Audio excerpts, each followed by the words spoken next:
रुपेश एक शहरी लड़का था। वह गर्मियों के छुट्टियों में अपने मौसी के गांव जाया करता था। उसे अपने मौसी के गांव में बहुत अच्छा लगता था। वह गांव जाने की तैयारी में था। खूब सारे कपड़े ले लेता हूँ और अपने मौसी के गांव में खूब घूमूंगा और मौज मस्ती करूंगा। सारी छुट्टी वहीं पर रह कर आऊंगा। मौसी के गांव पहुंचते ही उसकी मौसी खुश हो जाती है और खुशी से उसे गले लगा लेती है। मेरा बच्चा, मेरा लाडला बच्चा है तुम। तुझे देखने के लिए आंखें तरस गई थी। चल अंदर चल, खाना खा ले। उसे अपने मौसी के घर काफी दिन बीत जाते हैं। एक दिन वह खेलते खेलते एक वीरान तालाब के पास चला जाता है। उसने आज से पहले इतना बड़ा और डरावना तालाब कभी नहीं देखा था। इतना बड़ा तालाब है, लगता है कि बहुत गहरा है, पर यह तालाब इतना सुनसान है। अगले दिन रुपेश अपने मौसी से उस तालाब के बारे में पूछता है।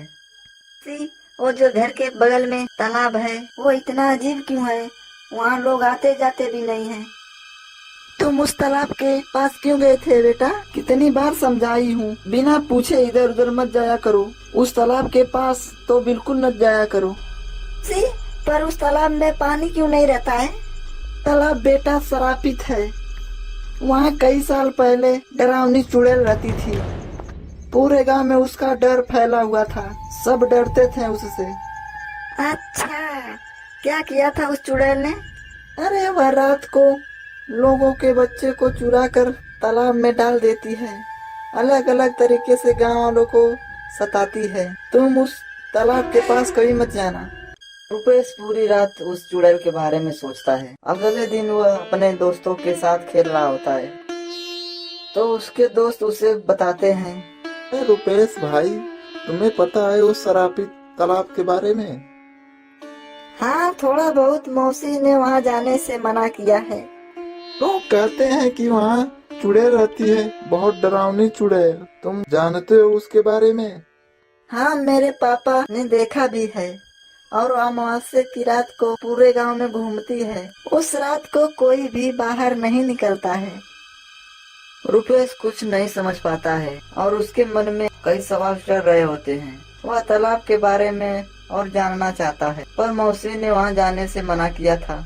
रात को जब मौसी और बाकी लोग सो गए, तब रुपेश चुपके से घर से बाहर निकल जाता है। रुपेश तालाब के पास जाता है तो रुपेश तालाब में देखता है, तभी चुड़ैल उस तालाब के अंदर से निकलती है। कौन हो तुम? मुझे जाने दो, मुझसे गलती हो गई, मुझे जाने दो। चुड़ैल डरावनी आवाज में जवाब देती है। मैं शीला हूँ, कई सालों से इस तालाब में कैद हूँ। कई सालों से इस आशा में हूँ कि आखिर कोई तो होगा जो मुझे इस कैद से आजाद दिलाएगा और इंसाफ दिलाएगा। कैसा इंसाफ? सालों पहले की बात है, मैं भी एक आम इंसान थी, पर मेरे ससुर मुझे दहेज के कारण रोज सुनाया करते थे और मुझ पर जुल्म करता। मैंने जब इसके खिलाफ आवाज उठाई तो उसने मेरी हत्या कर दी और मेरी लाश इसी तालाब में फेंक दिया। तब से लेकर आज तक इस तालाब में मेरी आत्मा भटकती रहती है।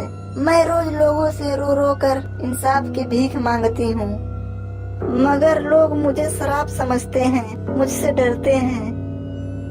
तुमने किसी से कहा क्यों नहीं? तुम्हारे पास तो शक्ति है ना, तुम अपने ससुर की सच्चाई सबके सामने ला सकती हो। हाँ, मगर लोग मेरी बात सुनते ही नहीं, वो मुझसे डरते हैं। सब सोचते हैं कि मैं बहुत बुरी हूँ। अगर तुम अच्छी हो तो गांव में इतनी हादसे क्यों होते हैं? वो सब कौन करवाता है? शायद मेरा ससुर करवाता होगा, क्योंकि वो बहुत हरामी किस्म का आदमी है। वो सभी गांव वालों से जलता है। रुपेश उसकी पीड़ा समझता है और उसे इंसाफ दिलाने को ठान लेता है और शीला को विश्वास दिलाता है कि उसे इंसाफ दिलवाएगा। अगले दिन रुपेश सब गांव वालों को तालाब का रहस्य बताता है, पर कोई भी उसके बात पर यकीन नहीं करता। अरे क्या हम इस छोटे से बच्चे की बात पर यकीन कर लें? उसके बाद रुपेश अगली रात को शीला के ससुर के पास जाता है और उसे अपने बातों में फंसाने लगता है। अंकल, मेरे गांव में एक चोर आया था। उसके पीछे पुलिस पड़ी थी।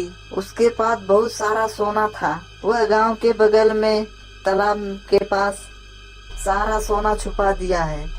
चलो वह सोना कुछ आप रख लेना और कुछ मैं रख लूंगा। चलो वहां से सोना ले लेते हैं। रुपेश उसे लालच देता है और वह सोना के लालच में आ जाता है और उस तालाब के पास जाता है।